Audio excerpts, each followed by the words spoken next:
Pemirsa,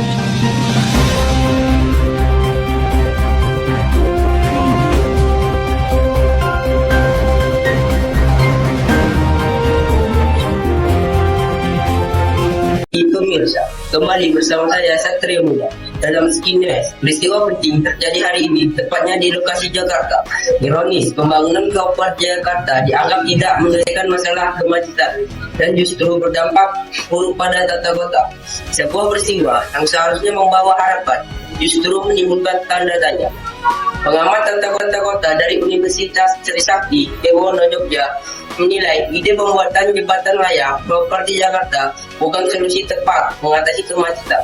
Ide ini dilontarkan pengusaha Yusuf Hamka yang namanya ini muncul dalam bursa Cawagup di Pilkada Jakarta 2024.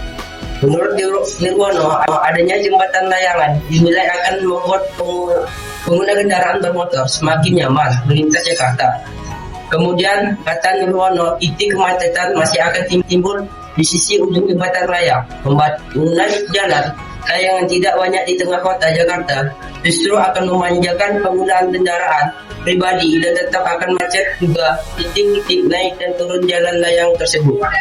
Tutur Nirwono melalui pesan singkat Senin 15 Februari 2024. Ia turut menilai adanya jembatan layang akan mengaruhi bentuk visual kota Jakarta. Masyarakat disebut akan merasa pengap dengan keberadaan topor. Selain itu, pembangunan jalan layang juga akan merusak landscape visual kota. Kota terasa sungguh, sebut Nirwono. Di satu sisi, ide pembuatan jembatan layang disebut aja ikutin aturan pemerintah aja.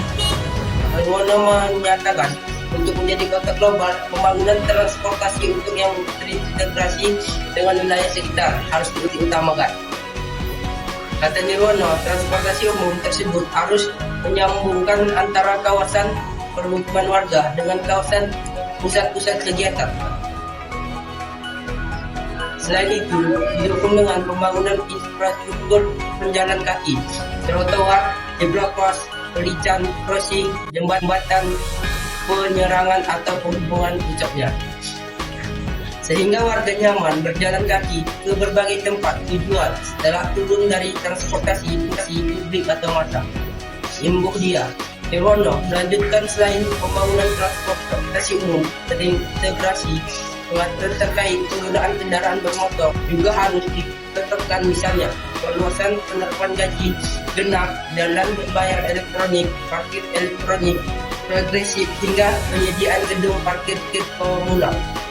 Tujuannya agar warga beralih transportasi massal dan meninggalkan atau mengurangi penggunaan kendaraan pribadi.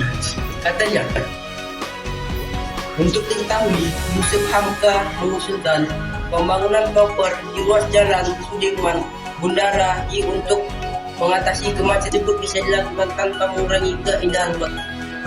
Yusuf Hamka menilai anggaran pemerintah Provinsi DKI Jakarta lebih dari cukup untuk hindarkan topor dari jalan Sudirman Bundaran I.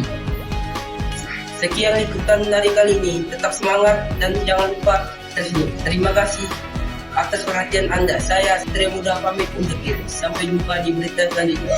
Hanya di Skinwest. Selamat siang.